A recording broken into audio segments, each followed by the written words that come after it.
নমস্কার বন্ধুরা, প্রতিমা রান্নাঘরে আপনাদের সবাইকে অনেক অনেক স্বাগত।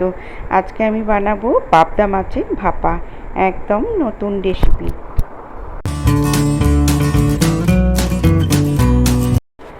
পাবদা মাছের তো আমরা অনেক ঝাল ঝোল সর্ষের বাটা দিয়ে অনেক রকমভাবেই খেয়েছি।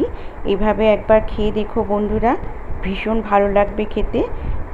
এখানে দেখো আমি 4 পিস পাবদা মাছ নিয়েছি, নুন হলুদ মাখিয়ে নিলাম।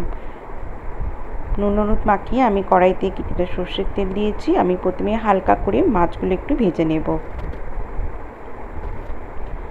এত ভালো খেতে হয় বন্ধুরা, একতলা ভাত এই দিয়েই খাওয়া হয়ে যাবে, আর কিচ্ছু লাগবে না। দেখো আমি মাছগুলো হালকা করে ভেজে নিয়েছি। আমি একটা টিফিন বক্স নিয়েছি, এতে করে আমি মাছ ভাপাটা বানাবো। তার জন্য আমি 1 টেবিল চামচ নিলাম পেঁয়াজ বাটা, আর হাফ টিস্পুন নিলাম রসুন বাটা, হাফ টিস্পুন নিলাম আদা বাটা। এবারে আমি নিলাম 1 চামচের মতন টমেটো কুচি। একটা টমেটো কুচি করে নিয়েছি, তার হাফ, ছোটো টমেটো নিয়েছিলাম তার থেকে হাফ নিয়ে নিলাম, হাফ টমেটো কুচি। আর অল্প একটু নিয়ে নিলাম 2 চামচের মতন নিলাম পেঁয়াজ কুচি। এবারে নিলাম সর্ষে আর পোস্ত বাটা, 1.5 চামচের মতন পোস্ত আর সর্ষে বাটা নিলাম। সব কিছু আমি পরিমাণ মতন নিলাম। স্বাদ মতো নুন দিলাম,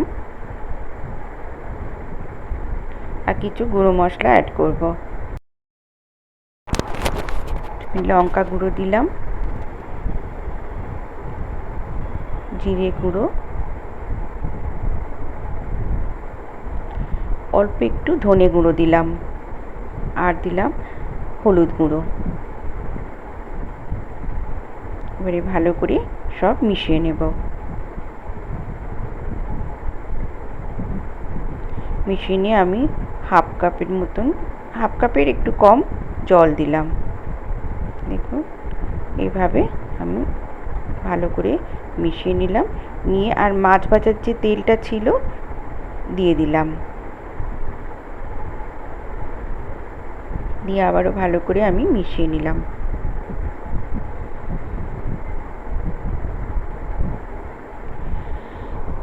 এবারে আমি একটা করে মাছ মশলার মধ্যে দিয়ে ভালো করে মাখিয়ে নেব।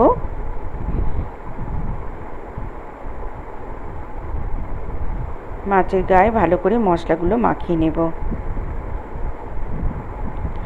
আমার চ্যানেলে নতুন বন্ধু হলে আমার চ্যানেলটিকে সাবস্ক্রাইব করে দেওয়ার অনুরোধ রইল বন্ধুরা। আর যেসব বন্ধুরা ফেসবুক থেকে আজকের ভিডিওটি দেখছেন, আমার প্রোফাইলটিকে ফলো করে দেওয়ার অনুরোধ রইল। লাইক দেবেন, আর ভালো লাগলে শেয়ার করবেন, আর সুন্দর সুন্দর কমেন্ট করে জানাবেন আজকের রেসিপি আপনাদের কেমন লেগেছে। দেখো আমি মাছগুলোতে সব মশলা মাখিয়ে নিলাম, আর উপর থেকে আমি কিছুটা সর্ষের তেল ছড়িয়ে দিলাম। এবারে দিয়ে দিলাম একটু ধনেপাতা কুচি, আর দিয়ে দিলাম কাঁচা লঙ্কা চিড়ে, দুটো কাঁচা লঙ্কা দিয়ে দিলাম। দিয়ে এবার টিফিন বক্সটা ঢাকা দিয়ে দিলাম ভালো করে। এদিকে একটা পাত্রে আমি গরম জল বসিয়ে দিয়েছি, আর একটা ছোট প্লেট গরম জলে মাঝখানে দিয়ে দিয়েছি। আমার কাছে ছোট স্ট্যান্ড ছিল না, ছোট স্ট্যান্ড থাকলে আপনারা ছোট স্ট্যান্ড দিয়ে দিতে পারেন। তো আমি এবারে গ্যাসটা একটু কম করে দিয়ে আমি খুব সাবধানে বসিয়ে দিলাম টিফিন বক্সটা, দিয়ে একটা স্টিলের ঢাকা দিয়ে দিলাম। দিয়ে আমি 15 মিনিট রাখবো। দেখো বন্ধুরা, 15 মিনিট পরে আমি একটু ঠান্ডা করে নিয়েছি, নিয়ে টিফিন বক্সটা খুলে তোমাদের দেখাচ্ছি কেমন হয়েছে। দেখো কত সুন্দর হয়েছে, খেতে হয়েছিল অসাধারণ বন্ধুরা।